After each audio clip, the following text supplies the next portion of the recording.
These are some of my more recent short stories. Some were adapted from screenplays, some were the beginning of novels that I didn't feel inspired to continue, but I didn't want to waste them, so why not share them with you guys? But all were written from this very beautiful moment in which I speak to you in. This moment that is transcendent of time, so enjoy them and share them. Some aren't complete, but they're complete to me. Maybe you want to continue to complete them. Finish them, rather. I enjoy the freedom of writing short stories of all forms. I feel that a whole motion picture can be painted in just the mind of anyone who's willing to give their presence to a concise and decorative sentence, paragraph, or page, or slew of pages. The possibilities of the imagination are endless, and that's why books, words, are transcendent of time and have lived eternally forever in the collective conscience of society. This is called Missing. Her breath is strong, and the young girl's torturous whimpers of fear carry along through the crisp air of the gloomy hour. The rugged roots are raised from the erosion of the clay and dirt grounds. You can feel the chill in the air. She hops and zigzags between the risen labyrinth-like roots and on through the dense green woods, frantically shuffling in her Puritan-like blood and dirt-stained white dress. She holds a bullhorn in her hand, clenched between her blood-stained fingernails. Thud! She trips hard. A sign sits above her head. Righteous established 1666. She looks down to her ripped-open knee. The milk-white bone peeks through the pool of blood coagulating upon her skin. The girl quickly rises with adrenaline, and she runs away as the shadows reflect off of the leering trees. Upon exiting the heavy brush, she severely pants while looking to several windmills slowly spinning to the sea breeze along with the vast ocean behind it and a decrepit lighthouse blocking out the slowly setting orange-hued sun that mirrors itself against the rippled ocean like a beautiful desert illusion. This sound is like humming, like a vibration. It's eerie. It fills her with creepiness. Pain fills her, and she grabs her neck, tossing her matted, dirt and blood-dyed hair to the side. Two large fang holes pulse and ooze out viscous blood that steams as it hits the cool air. She hears the rustling behind her, and then quickly bolts down the sandy field to the coast. The windmills slowly and eerily howl while the girl runs between them. It produces a warping sound. Again, that vibration, as if time was going to stop. The anxiety it evokes is that of an old clock that ticks towards an impending doom. As she runs towards the lighthouse, the sand turns to tall seagrass, but the girl barrels right through it, not caring what could possibly be in the midst of it, because she's frightened to death. What she's running from is much more frightening. While nervously looking over her shoulder, she nears the end of the grass. Thump!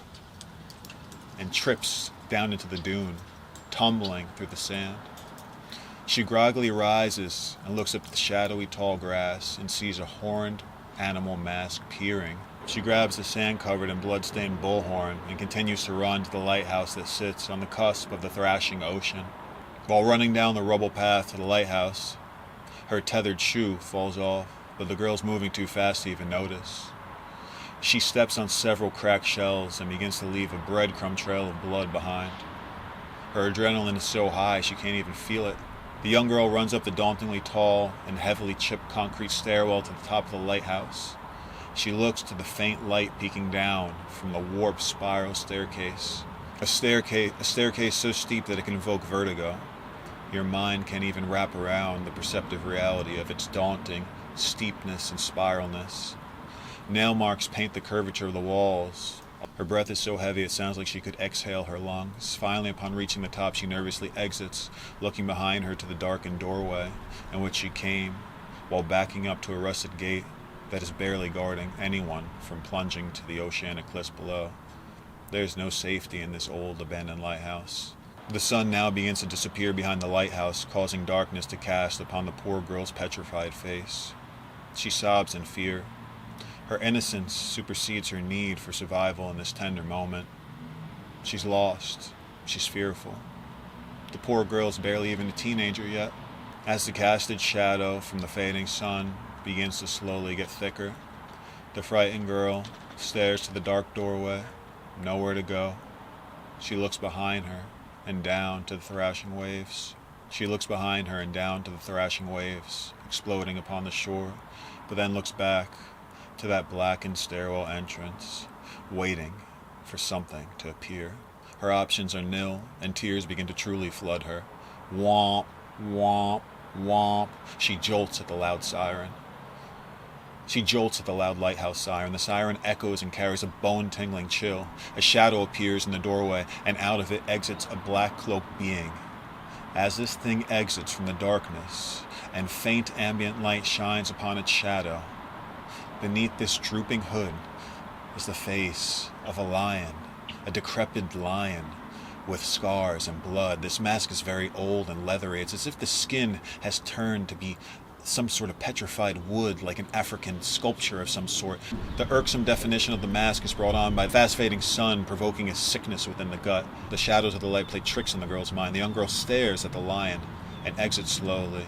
In the hand of this beast is the mask of a little lamb. Innocent, its fibers are soft and pliable leather, fresh from a tender lamb's body. You can see it's from a fresh kill.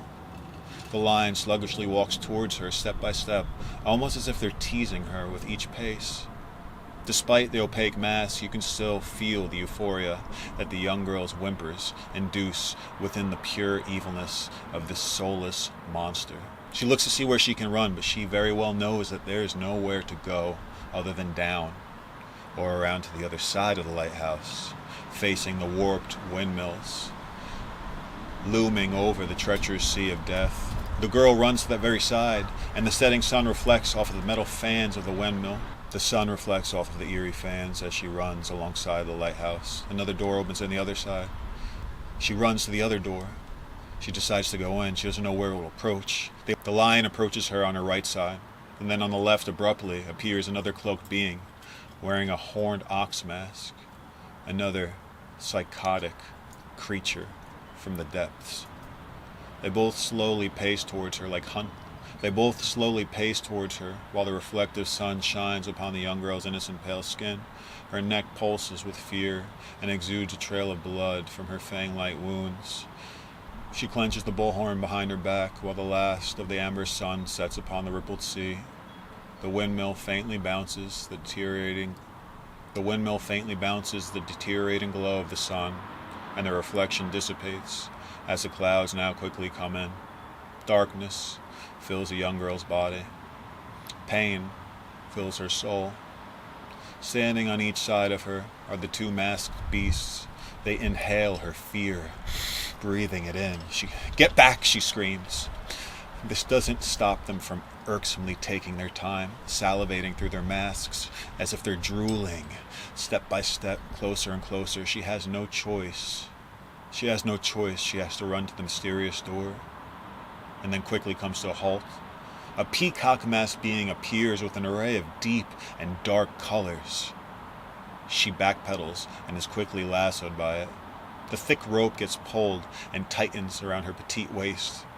She flails while blindly stumbling backwards to the edge of the tall lighthouse. The peacock creature ferociously pulls the rope, dragging her stubborn, bloodied feet along the ground, ripping its skin. As its other masked partners watch and move in closer, you can feel their excitement, their sick indulgence.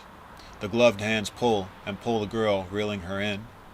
She flails like a fish attempting to escape its hook. The young girl takes the bullhorn and stabs the peacock-masked being into the side of the throat. A grunt echoes behind the mask.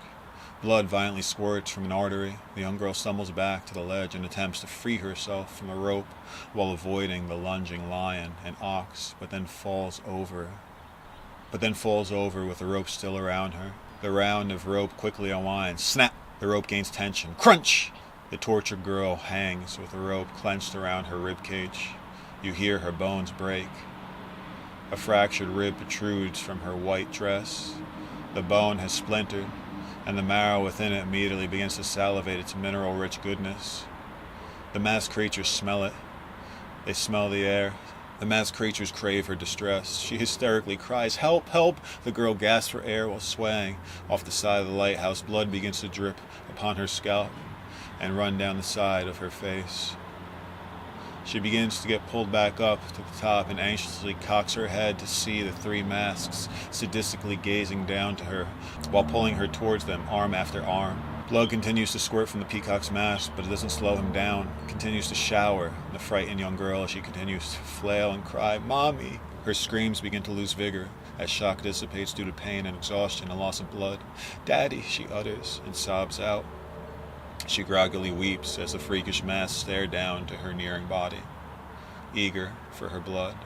They finally pull her up and over onto the lighthouse deck. Vigor fills her once again in the form of adrenaline, and a final burst of energy comes out, provoking a fighting flail to survival. They attempt to pull her through the dark doorway, but this little girl still has the fierce desire to survive. Grasping her bloody fingers onto the doorsill, digging her nails into the oceanic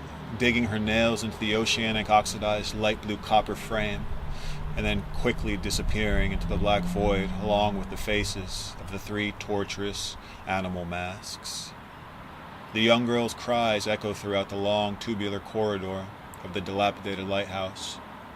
Her frantic fingernail trail is now ingrained into the frame of the metal doorway and lined with a trail of blood to prove her desperateness towards living another day.